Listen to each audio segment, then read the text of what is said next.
नमस्कार मित्रांनो, एका तळघराची महाभयंकर कथा या कथेचा हा भाग दुसरा आहे. जर तुम्ही कथेच्या पहिल्या भागाचा व्हिडिओ न बघता थेट या व्हिडिओवर आला असाल तर हा व्हिडिओ पाहण्याआधी कथेच्या पहिल्या भागाचा व्हिडिओ आधी बघावा. ह्या कथेच्या प्रसारित होणाऱ्या सर्व भागांच्या व्हिडिओच्या लिंक्स या कथेच्या प्रत्येक व्हिडिओच्या डिस्क्रिप्शनमध्ये देण्यात येतील. कथेच्या दुसऱ्या भागाला आता सुरुवात करू.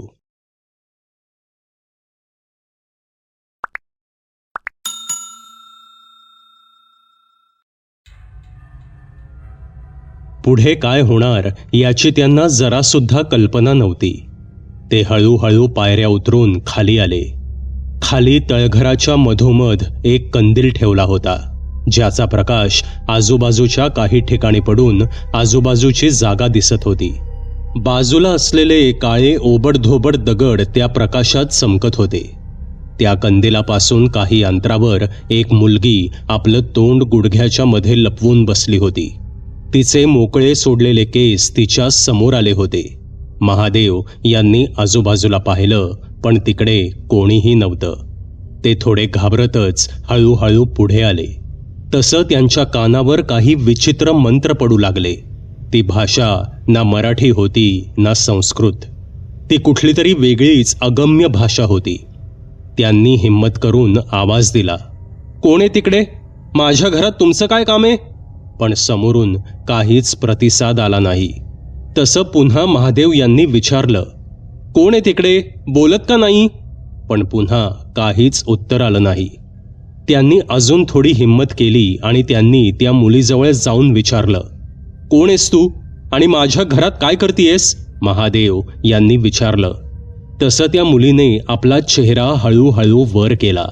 ती श्रीवल्ली होती.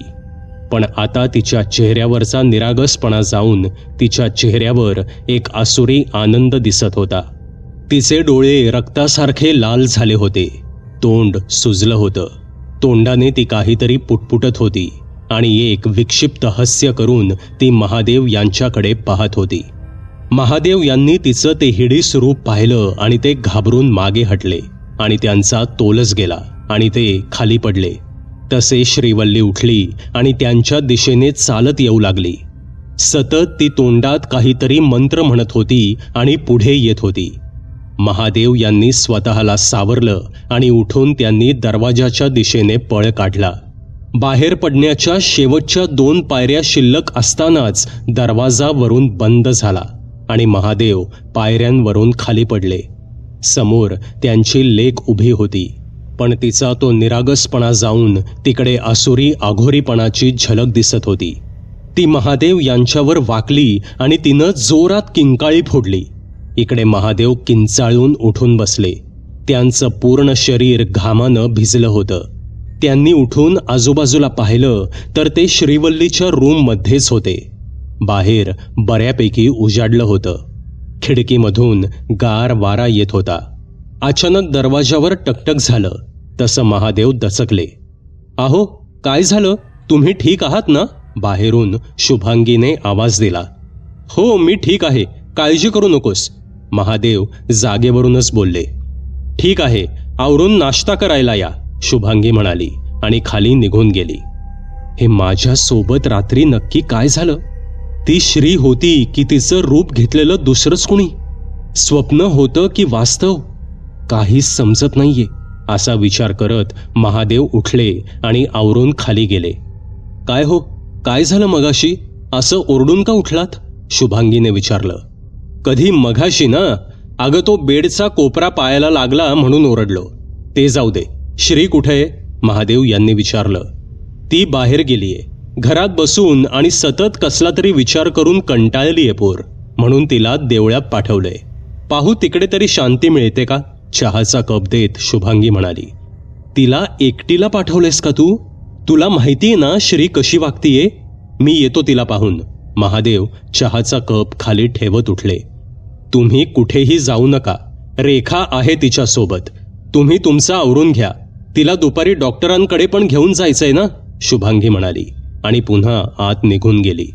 ती आत गेली हे पाहून महादेव जागेवरून उठले आणि उजवीकडील दरवाजाजवळ आले. दरवाजा बंद होता आणि त्यावर कुलूप पण लावलं होतं. याचा अर्थ मला ते स्वप्नच पडलं होतं असा मनात विचार करत त्यांनी खिशातून फोन काढला आणि प्लांटच्या साईटवर फोन करून विशेष सूचना देऊ लागले. पण त्यांच्या मागे असलेल्या त्या दरवाजामधून एक लाल डोळा त्यांच्या हालचालींवर नजर ठेवून होता. लवकरच तुझी लेक माझ्या मालकाच्या कामी येईल. एक जाडा आणि भसाडा आवाज त्या खोलीमध्ये घुमला आणि सोबत एक हास्य सुद्धा घुमलं, जे महादेव यांना ऐकू आलं नाही. श्री, लवकर तयार हो, आपल्याला क्लिनिकमध्ये जायचंय, महादेव अंगणात उभे राहून म्हणाले आणि फोन करून साईटवर पुन्हा काही सूचना देऊ लागले.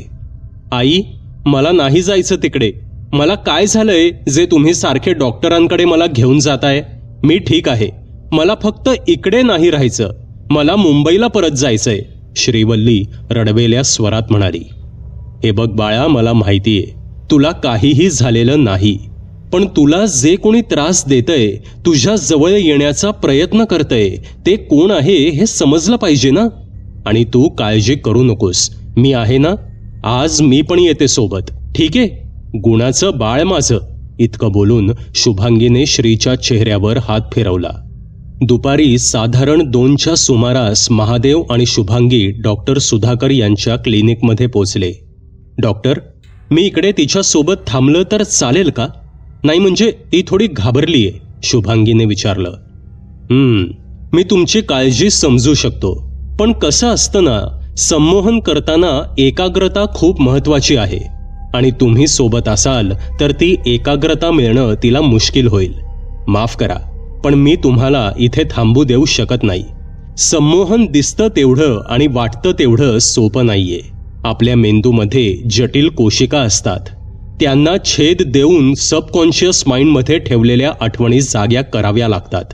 जसं की एखादी गोष्ट आपण समोरच्यापासून लपवतो, ती गोष्ट आपल्या दुसऱ्या म्हणजे सबकॉन्शियस माइंडमध्ये साठवली जाते, जी संमोहन करून बाहेर आणली जाते. अनेक वेळा आपण काही गोष्टी करून जातो ज्या आपल्या लक्षात राहत नाहीत, पण आपला मेंदू खूप हुशार असतो. तो या गोष्टी या सबकॉन्शियस माइंडमध्ये ठेवतो आणि आता श्रीवल्लीसोबत आपण तेच करणार आहोत. तिने त्या तळघरात काय पाहिलं, तिने ती पेटी वरती का आणली आणि तिला कोण त्रास देतंय, हे सर्व श्रीवल्ली सांगत नाहीये. याची उत्तरं आपण यातून शोधणार आहोत. आणि जर असं काही नसेल तर उपचार करणं सोपं जाईल. तुम्ही मुळीच काळजी करू नका. तुमची मुलगी सुरक्षित असणार आहे आणि आज जे काही होईल त्याचं रेकॉर्डिंग करून ठेवणार आहे मी, जे तुम्ही नंतर पाहू शकता, डॉक्टर शुभांगीला आश्वस्त करत म्हणाले. ठीक आहे डॉक्टर, पण तिची काळजी घ्या, शुभांगी म्हणाली आणि त्यावर डॉक्टरांनी होकारात मान हलवली आणि ते आत गेले. काय म्हणते श्रीवल्ली, कशी आहेस? सुधाकर यांनी हसून तिच्या समोरील खुर्चीमध्ये बसत विचारलं. डॉक्टर, तुम्ही मला इकडे असं एकटीला का बसवलंय? आई बाबा कुठेत? श्रीवल्लीने घाबरून विचारलं. काही काळजी करू नकोस, आई बाबा बाहेर गेलेत. त्यांचं काहीतरी काम आहे म्हणून त्यांनी तुला इकडे माझ्याकडे सोडलंय. आणि हे बघ, मी तुझ्यासाठी काय घेऊन आलोय. इतके बोलून डॉक्टर सुधाकर यांनी एक पुस्तक तिच्या समोर धरलं. अरे वा, कुमार यांचं नवीन प्रकाशित झालेलं पुस्तक. मी कधीपासून सांगत होते बाबांना हे पुस्तक घेऊन यायला म्हणून, पण ते फक्त उद्या करत होते.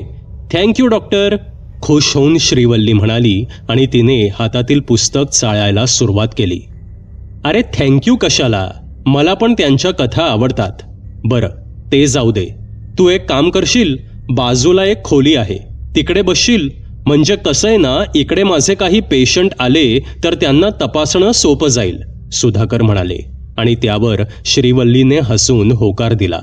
डॉक्टरांनी तिला डावीकडे असलेली एक छोटी खोली उघडून दिली. त्या खोलीमध्ये एक लॅम्प आणि एक टेबल होतं. त्या लॅम्पशिवाय तिकडे दुसरा कुठलाही प्रकाश नव्हता. श्रीवल्ली, इकडे एकटी बसशील ना? काही लागलं तर मी बाहेर आहेच. मला आवाज दिलास की मी लगेच येईन, डॉक्टर सुधाकर म्हणाले. तसं मी घाबरत नाही, पण काही वाटलं तर नक्की आवाज देईन, श्रीवल्ली म्हणाली आणि श्रीवल्लीला खोलीत सोडून डॉक्टर दरवाजा बंद करून बाहेर आले. काही वेळ शांततेमध्ये गेला आणि अचानक श्रीवल्ली जिकडे बसली होती त्या खोलीमध्ये भिंतीवर प्रकाश पडला आणि एक सफेद काळ्या रेषा असलेलं चक्र फिरू लागलं. त्याने श्रीवल्लीचं पुस्तकावरील लक्ष उडालं आणि ती त्या चक्राकडे पाहू लागली. ते चक्र मंद गतीनं फिरत होतं. श्रीवल्ली भान हरपून आता त्याच्याकडे पाहत होती. तसं श्रीवल्लीच्या शेजारी एक आवाज आला. श्रीवल्ली, तुझे डोळे आता जड होत आहेत. तुला आता झोप येतेय. तू आता झोपणार आहेस. तो आवाज ऐकून श्रीवल्लीने डोळे बंद केले. आता मी चुटकी वाजवली की तू डोळे उघड. पुन्हा तोच आवाज आला आणि एक चुटकी वाजली. तसे श्रीवल्लीने आपले डोळे उघडले. डॉक्टर अलगद पावलाने आत आले आणि त्यांनी सुरू असलेला कॅमेरा एकदा पाहिला आणि त्याच्याकडे पाहून ते म्हणाले, सब्जेक्ट श्रीवल्ली, दिवस पहिला. श्रीवल्ली, माझा आवाज तुला ऐकू येतोय? डॉक्टर सुधाकर यांनी विचारलं. श्रीवल्लीने बंद डोळ्यांनी उत्तर दिलं. मला सांग, तुला अभ्यास आवडतो का? आणि शाळेमध्ये तुला कोणता विषय आवडतो? सुधाकर यांनी विचारलं. मला अभ्यास आवडतो, पण जास्त नाही. आणि मला इतिहास खूप आवडतो, श्रीवल्ली म्हणाली. श्रीवल्ली, मला सांग, तू जेव्हा इकडे येत होतीस तेव्हा तुझ्या मनात असं आलं का की आपण इकडे यायला नको आहे, किंवा इकडे आपल्याला कंटाळा येईल? सुधाकर यांनी पुन्हा विचारलं. हो, मला वाटलं होतं की कशाला इकडे यायचं. मला परदेशी जायचं होतं, पण इकडे बाबांचं काम होतं आणि एक वेगळा अनुभव मिळेल असं मला वाटलं, म्हणून मी इकडे आले. आणि खरंच इकडे मला छान करमत होतं, श्रीवल्ली म्हणाली. श्रीवल्ली, तुला माहिती होतं का, तू आत्ता जिकडे राहते आहेस त्या घराला एक तळघर आहे? सुधाकर यांनी विचारलं. आणि तळघराचं नाव ऐकताच श्रीवल्लीचा चेहरा घाबरा घोबरा दिसू लागला. हे बघ श्रीवल्ली, जे काही असेल ते खरं सांगून टाक. तुला काहीही होणार नाही, सुधाकर म्हणाले. तळघराबद्दल मला माहीत नव्हतं. त्या दिवशी आई आणि बाबांना बोलताना मी ऐकलं की या घराला तळघर आहे आणि माझ्या मनातील सुप्त इच्छा जागी झाली. तळघराबद्दल मी आत्तापर्यंत फक्त कथांमध्ये वाचलं होतं आणि चित्रपटांमध्ये पाहिलं होतं, पण ते प्रत्यक्षात पाहण्याचा योग आला नव्हता. त्या दिवशी आई माझघरात साफसफाई करत होती आणि पुष्पक बाजारात गेला होता, तर रेखा आईला मदत करत होती आणि बाबा साईटवर होते. मला माहीत होतं घराच्या चाव्या कुठे आहेत. मी त्या घेतल्या आणि अलगद त्या तळघराच्या खोलीचं कुलूप उघडलं. खोलीमध्ये कोंदट असं वातावरण होतं. मी माझ्या मागे दार ढकलून घेतलं आणि दिवा लावला. जसा तो पिवळा दिवा लागला तसं मला जाणवलं की कोणीतरी त्या तळघराच्या दरवाजाजवळ आहे. मी माझ्या मुठी आवळून हिम्मत करून पुढे गेले. काळ्या मजबूत लाकडाचं ते दार बंद होतं. त्याच्यावर जाड साखळ्या बांधल्या होत्या आणि त्याच्यावर एक मोठं कुलूप लावलं होतं. मी त्याच्या जवळ असताना कोणाचा तरी आवाज माझ्या कानावर आला. ये पोरी, खाली ये. उघड ते दार. ये खाली लवकर. उघड ना ते दार. खाली खूप मोठी आणि मोकळी जागा आहे. असे शब्द माझ्या कानावर पडले. तो आवाज कोणत्या तरी पुरुषाचा होता आणि तो दार उघडण्यासाठी अर्जव करत होता. मी घाबरले. मला काही सुचलं नाही आणि मी तिकडून परत जाण्यासाठी निघाले. तसे माझ्या कानावर त्या माणसाचे काही शब्द पडले. कदाचित ते मंत्र होते किंवा असंच काहीतरी, कारण त्याचा अर्थ मला समजत नव्हता. नंतर नक्की काय झालं ते मला आठवत नव्हतं, पण आता मला दिसतंय तिकडे काय झालं असणार. मी कदाचित त्या शक्तीच्या किंवा त्या मंत्राच्या अंमलाखाली गेले होते. ते कुलूप तोडण्यासाठी आजूबाजूला काही मिळतं का हे पाहण्यासाठी मी शोधाशोध केली.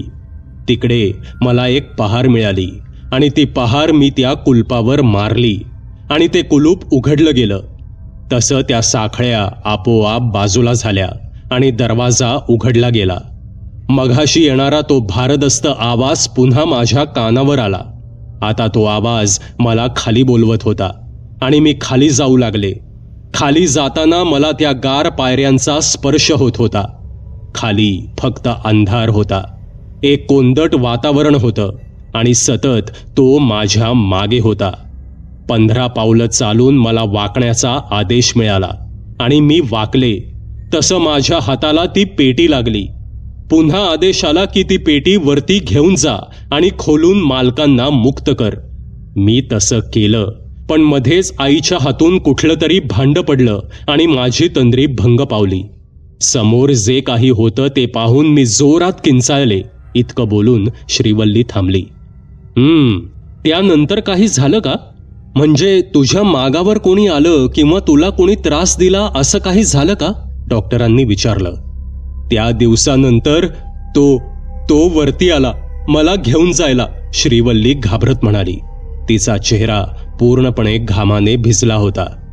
पण कोण तो? त्याला तू ओळखतेस का? तो कुठून येतो? सुधाकर यांनी पुन्हा विचारलं. हो, मी त्याला ओळखते. तो मला घेऊन जाणार आहे.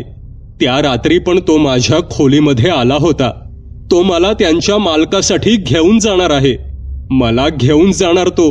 नाही, मला नाही जायचं. नाही, मी नाही जाणार. नाही. श्रीवल्लीचा आवाज घाबरा झाला होता. श्वास चढू लागला होता. श्रीवल्ली, शांत हो. काहीही होणार नाही. तुला कोणीही घेऊन जाणार नाही. आता मी 3 म्हणून चुटकी वाजवेन तसं तू जागी होणार आहेस. ठीक आहे? 1, 2, 3 इतके बोलून सुधाकर यांनी चुटकी वाजवली आणि श्रीवल्ली शुद्धीवर आली. डॉक्टर, तुम्ही इकडे आणि मी इकडे कुठे आले? श्रीवल्ली आजूबाजूला पाहत म्हणाली. अगं, तू इकडेच होतीस ना, या खोलीमध्ये. आठवलं का? पुस्तक दिलं होतं मी तुला वाचायला. तू वाचत होतीस. वाचताना तुला झोप लागली.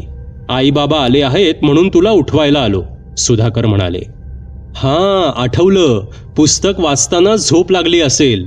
हे तुमचं पुस्तक. श्रीवल्ली हातातलं पुस्तक पुढे करत म्हणाली. राहू दे तुला.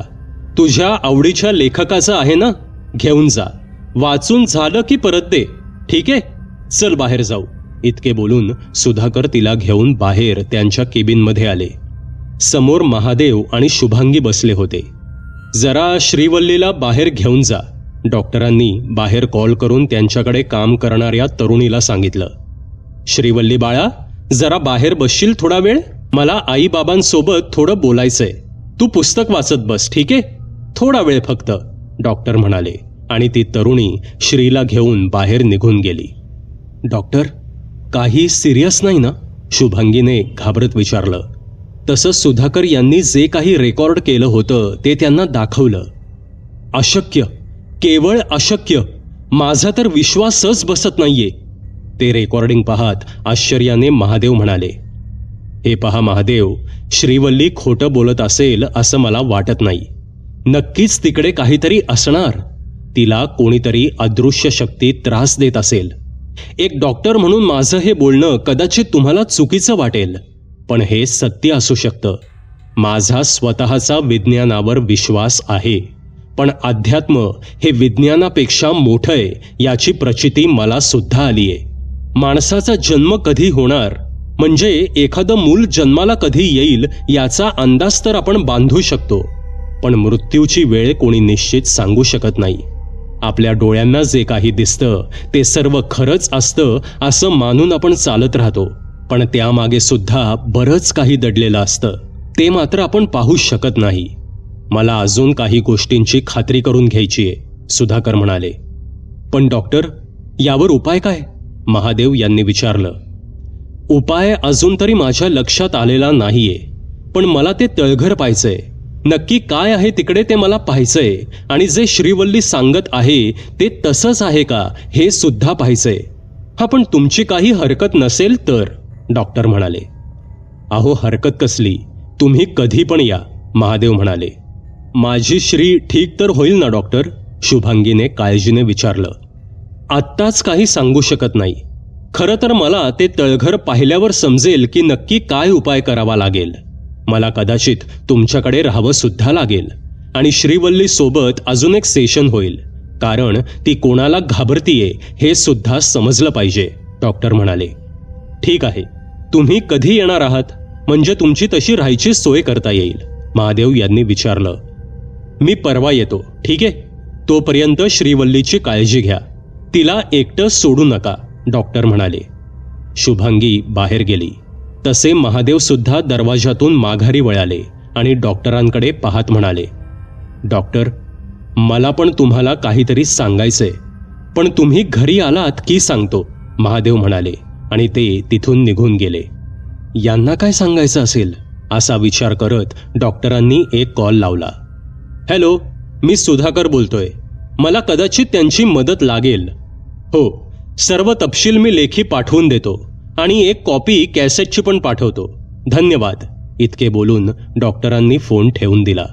डॉक्टरांकडून आल्यावर दुसऱ्या दिवशी दुपारी श्रीवल्ली पडवीत बसून सुधाकर यांनी दिलेलं ते पुस्तक वाचत असताना पुन्हा तिच्या कानावर तोच गंभीर आणि खोल आवाज पडला. पोरी, ए पोरी, ये इकडे खालती ये, माझ्या मालकाला तुझी गरज आहे, ये अशी खाली ये. आणि त्याच्यासोबत एक मंत्र तिच्या कानावर पडू लागला. त्याचे शब्द, त्याची भाषा सर्व अगम्य होतं. श्रीवल्लीने तो आवाज ऐकला तसं तिचं तोंड वासलं गेलं आणि डोळे मोठे झाले. ती उठली आणि आवाजाच्या दिशेनं निघाली. तिचं तिच्या मेंदूवरील नियंत्रण पूर्णपणे गेलं होतं आणि आता ते कोणा दुसऱ्याच्याच ताब्यात गेलं होतं. मंद गतीने ती त्या उजव्या बाजूच्या खोलीच्या दिशेने पुढे जाऊ लागली. शुभांगी आणि रेखा दोघी स्वयंपाकघरात होत्या, तर पुष्पक मागे अंगण साफ करत होता. रेखा काहीतरी आणण्यासाठी बाहेर आली तसं तिची नजर त्या उजवीकडील दरवाजाकडे गेली. दरवाजाचं कुलूप तोडलं होतं आणि दार हवेत मागे पुढे होत होतं. तसं रेखाने हळूच ते दार बाजूला केलं. तसं तिला श्रीवल्ली खाली जाताना दिसली. बेबी, बेबी, कुठे जाताय तुम्ही? ताईसाहेब, ताईसाहेब, लवकर या इकडे, बेबी पहा पुन्हा खाली जातीये. रेखाची ओरड आणि वाक्य कानावर पडताच शुभांगीच्या हातून पिठाचा डबा खाली पडला आणि तिने बाहेर धाव घेतली. रेखाचा आवाज ऐकून पुष्पक पण पळत पुढे आला. त्या दोघांनी पाहिलं की रेखा दारात उभी होती आणि दरवाजा उघडा होता. दरवाजाचं कुलूप तुटलं होतं. श्री, नाही, पुन्हा नाही, असं ओरडत शुभांगी आत जाऊ लागली. तसे पुष्पक पुढे आला. ताईसाहेब, तुम्ही नका जाऊ, मी जाऊन घेऊन येतो बेबीला. इतकं बोलून पुष्पक त्या तळघराच्या तोंडाजवळ पोचला. त्याने खाली वाकून पाहिलं, पण खाली मिट्ट काळोख पसरला होता. तो पळत बाहेर गेला आणि बाजूच्या खोलीमधून एक विजेरी घेऊन आला आणि पुन्हा तळघराच्या दारापाशी उभं राहून त्याने खाली पाहिलं, पण खाली कोणीही दिसत नव्हतं. हळूहळू तो त्या कातळाच्या पायऱ्या उतरू लागला. आतमध्ये वातावरण बाहेरपेक्षा कमालीचं गार होतं. त्याच्या विजेरीचा गोल प्रकाश आता सर्व ठिकाणी फिरत होता. भिंतीवर कोणाची तरी हालचाल पुष्पकला जाणवू लागली होती. त्याला सतत असं वाटत होतं की कोणीतरी त्याच्यावर मागून किंवा शेजारून लक्ष ठेवत आहे.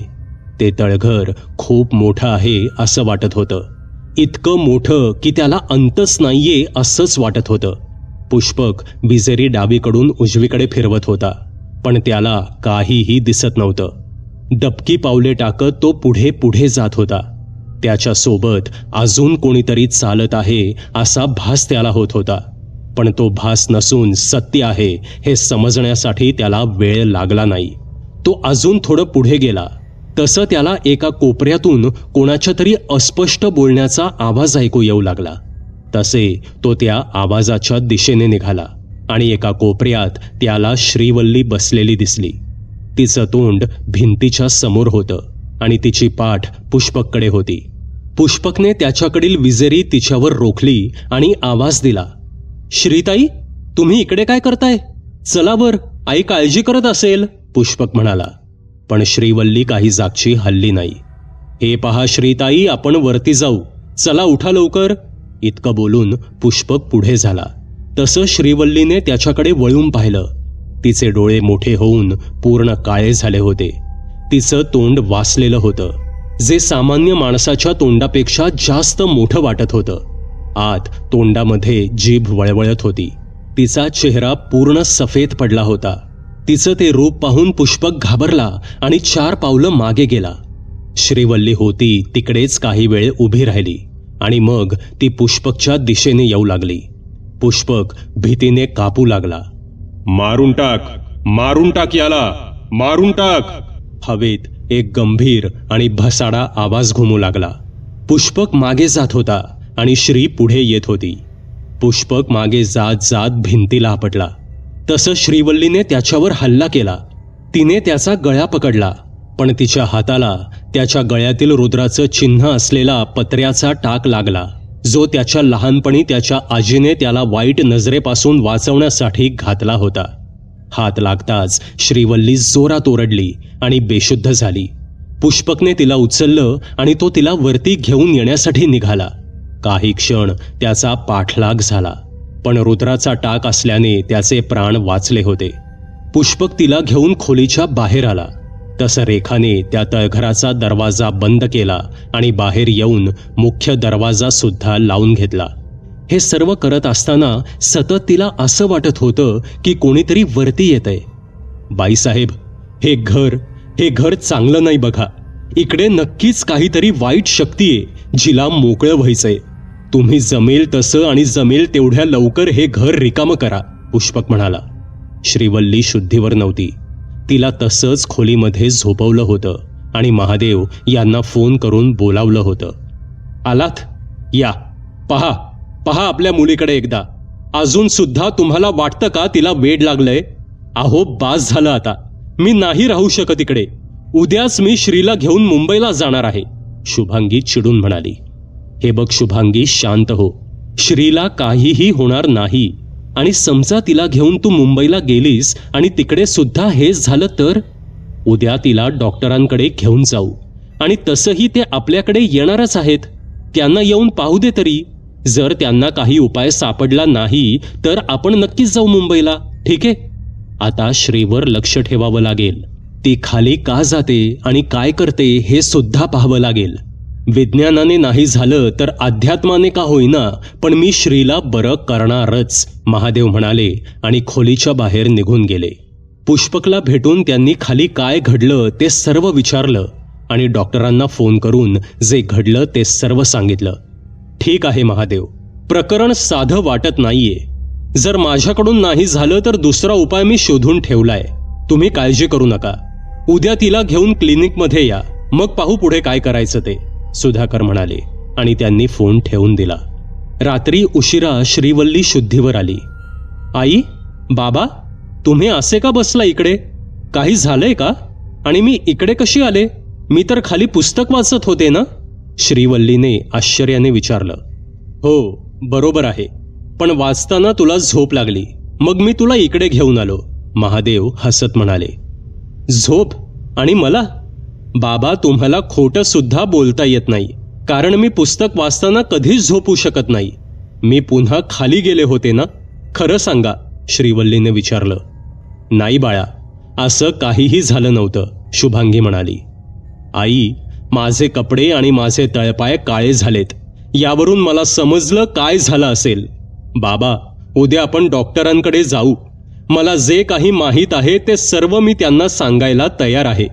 आता मला पण कंटाळा आलाय या सर्व गोष्टींचा, आणि मला हे सुद्धा माहीत आहे की मी कुठेही जरी गेले तरी ते माझ्या मागे येणार, श्रीवल्ली म्हणाली. ठीक आहे, पण आता तू अजिबात काळजी करू नकोस. आम्ही आहोत तुझ्यासोबत. तुला आम्ही काहीही होऊ देणार नाही, महादेव म्हणाले. दुसऱ्या दिवशी सकाळी श्रीवल्ली सोबत महादेव आणि शुभांगी डॉक्टर सुधाकर यांच्या क्लिनिकमध्ये पोचले. हॅलो डॉक्टर, मी श्रीसोबत बोललोय. ती तयार आहे सर्व सांगायला. मग आता संमोहन करण्याची गरज नाही ना, महादेव यांनी सुधाकर यांना विचारलं. खरं तर खूप छान झालं की ती तयार झालीये, पण मला असं वाटतं एकदा अजून तिला संमोहित करावं, म्हणजे नक्कीच काहीतरी समोर येईल. अर्थात तुमची परवानगी असेल तर. म्हणजे पहा कसं असतं, ती जे काही सांगेल आपण त्यावर विश्वास ठेवू, पण जर तिने काही अर्धवट सांगितलं तर? म्हणजे काही वेळा तिला गोष्टी दिसत नाहीत, ती कोणत्या तरी दबावाखाली असते, तेव्हाचं काय, सुधाकर म्हणाले. आणि त्यांचं बोलणं महादेव यांना सुद्धा पटलं आणि त्यांनी संमोहनाची परवानगी दिली. तसं श्रीवल्लीला त्या विशिष्ट खोलीमध्ये नेण्यात आलं. तिने ती खोली आधी सुद्धा पाहिली होती. थोडीशी अंधारलेली. एक टेबल आणि एक खुर्ची आणि एक टेबल लॅम्प असणारी ती खोली तिने आधी पाहिली होती तेव्हा तिला भीती वाटली नव्हती. पण आता त्या खोलीला पाहून श्रीवल्लीच्या मनात अनामिक भीती दाटून आली होती. ये श्रीवल्ली, इकडे समोरच्या खुर्चीमध्ये बस, ठीक आहे? आता एकदम रिलॅक्स राहा. हाताच्या मुठी सोड आणि ओठ मुडपू नकोस. काहीही होणार नाही. रिलॅक्स हो, ठीक आहे? करू सुरू? श्रीवल्ली संमोहन सेशन 2, डॉक्टर म्हणाले आणि श्रीवल्ली समोर चक्र सुरू झालं. तेच काळे सफेद पट्टे फिरू लागले आणि श्री त्याच्याकडे एकटक पाहू लागली. श्रीवल्ली, तुझे डोळे जड झाले आहेत. हळूहळू तुला झोप येऊ लागली आहे. आता डोळे बंद कर आणि मी 1, 2, 3 बोलून चुटकी वाजवली की मी जे काही विचारेन त्याची उत्तरं दे, सुधाकर म्हणाले आणि त्यांनी 3 बोलून चुटकी वाजवली. श्रीवल्ली, मला सांग, तू कोणाला जवळ येऊ नकोस म्हणून सांगतेस? डॉक्टरांनी विचारलं. तो खालून वरती येतो आणि मला खाली चल म्हणत असतो, श्रीवल्ली म्हणाली. पण कोण आहे तो? कसा दिसतो? तू पाहिलेस का त्याला? डॉक्टरांनी विचारलं. तो कोण आहे हे मला माहीत नाही, पण त्याने काळी कफनी घातलेली असते. लांब केस, लांब दाढी, रुंद कपाळ. त्याचे डोळे असे नाहीचेत. त्याच्या जागी रिकाम्या खोबण्या आहेत. त्याची डावीकडील बाजू जळाली गेली असली पाहिजे, कारण त्याचं शरीर डावीकडे जळालेलं दिसतं. त्याचे गाल जळून जाऊन आतमधील दातांची पंक्ती दिसून येते. हात जळाल्याने त्याचं सडलेलं मांस आणि काही अंशी काळी हाडे दिसून येतात. तो आला की वातावरणात एक सडलेला जळका वास घुमू लागतो. तो हवेत तरंगत येतो आणि मला माझ्या मनाविरुद्ध खाली घेऊन जाण्याचा प्रयत्न करतो. मी त्याला कितीही नकार दिला तरी तो जात नाही, श्रीवल्ली म्हणाली. त्याला काही हवंय का? तुला काही बोलला का तो? डॉक्टरांनी विचारलं. पण श्रीवल्ली काहीच बोलली नाही. डोळे बंद करून ती तशीच बसून राहिली. श्रीवल्ली, तुला काहीतरी विचारलं मी. त्याला काही हवंय का? डॉक्टरांनी पुन्हा विचारलं. आता श्रीवल्लीच्या चेहऱ्यामध्ये बदल झाला. तिचा तो शांत आणि निरागस चेहरा अचानक बदलला आणि तिने डाव्या कोनातून आपले ओठ उंचावत एक तिरकं हास्य केलं. तिला काय विचारतोयस? मी सांगतो ना मला काय हवंय. श्रीवल्लीचा आवाज पूर्णपणे बदलला होता. ती आता घोगऱ्या पुरुषी आवाजात बोलत होती. श्रीवल्ली, काय झालं तुला?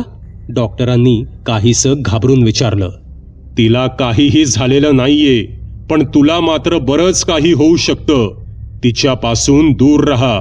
माझ्या मालकांना जिवंत करण्याची चावी आहे ही पोरगी, समजलं?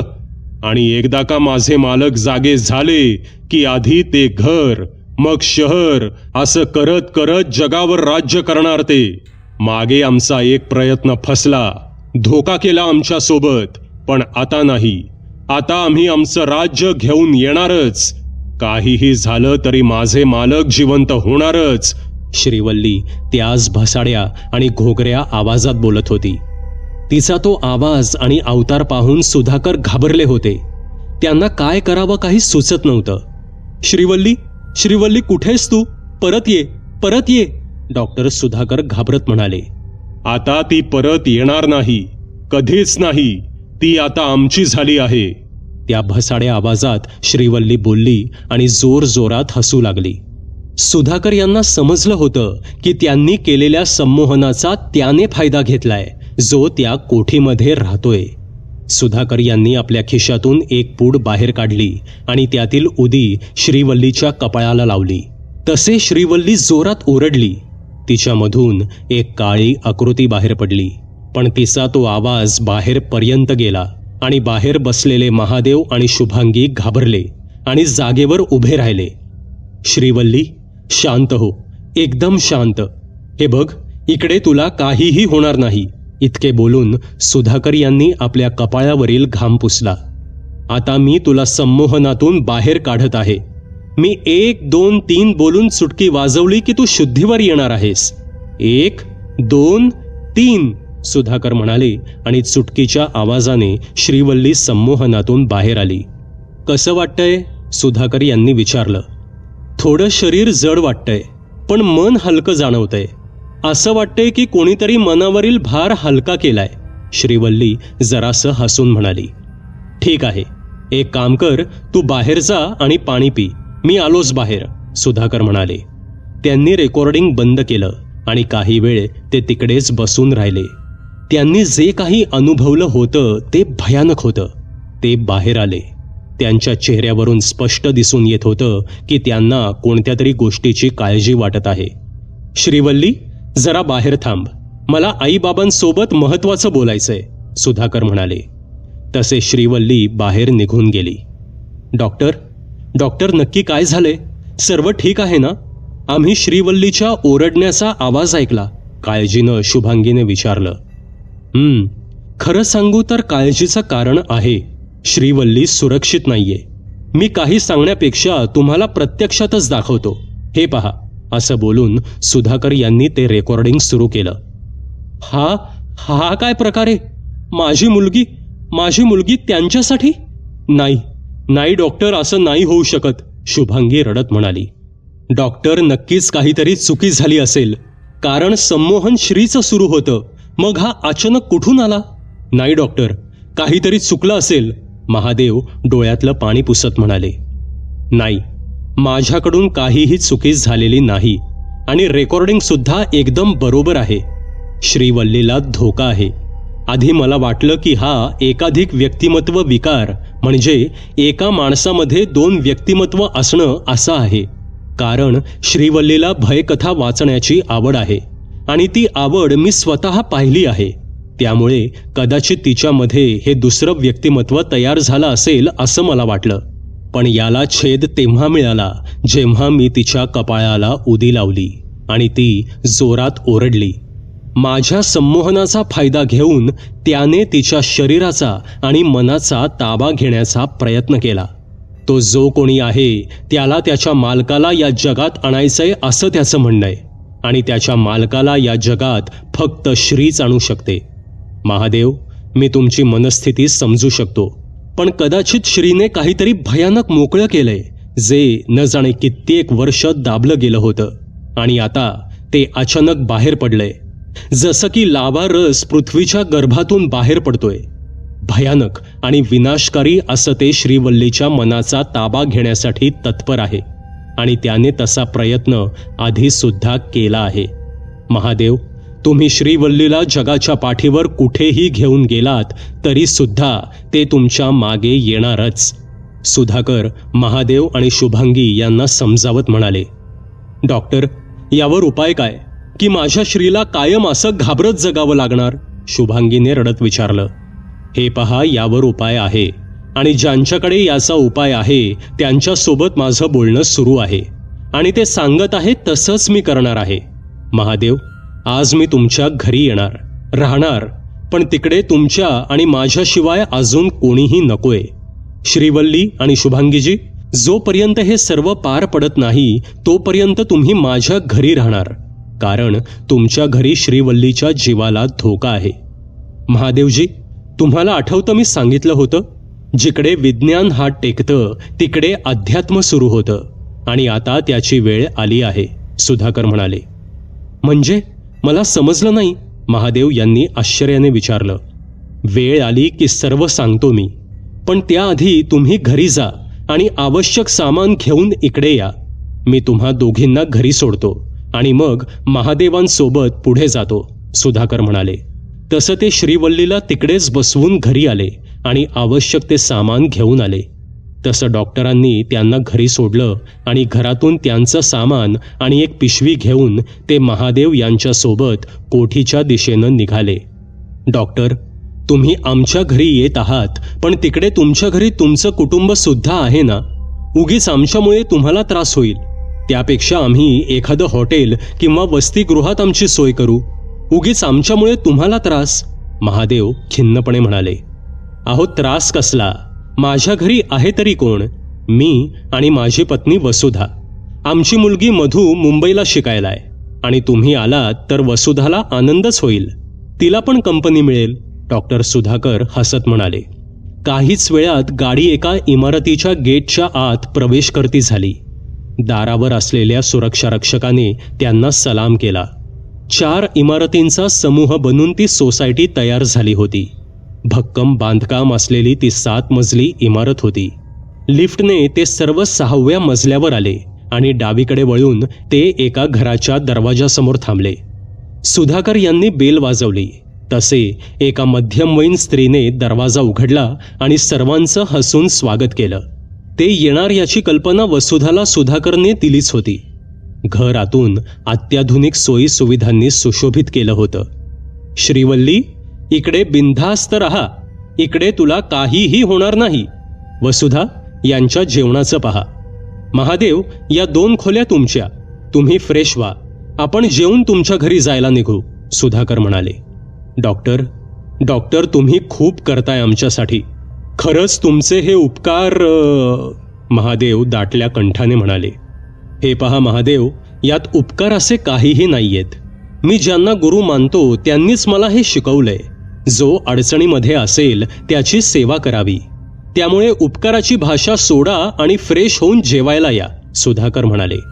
काही वेळाने सर्व लोक फ्रेश झाले आणि त्यांचं जेवण सुद्धा झालं. चला, आम्ही येतो. वसुधा, तुला सांगितलं होतं ते सर्व ठेवलं ना पिशवीमध्ये, सुधाकर यांनी विचारलं. हो, तुम्ही काळजी करू नका, सर्व ठेवलंय मी यामध्ये. तुम्ही स्वतःची आणि यांची काळजी घ्या, वसुधा म्हणाली. मला तर खूप काळजी लागून राहिलीये तिकडे काय होईल याची, शुभांगी घाबरत म्हणाली. शुभांगी, हे बघ, तू अजिबात काळजी करू नकोस. डॉक्टर आहेत ना सोबत. श्रीवल्लीची काळजी घे. येतो मी. इतके बोलून साधारण 6च्या दरम्यान सुधाकर आणि महादेव त्या कोठीकडे जायला निघाले. भेटूयात कथेच्या 3ऱ्या भागात. सबस्क्राईब करा AT स्टोरीटेलर चॅनलला आणि बेल आयकन दाबून ऑलवर क्लिक करा आमचे व्हिडिओज सगळ्यात आधी बघण्यासाठी.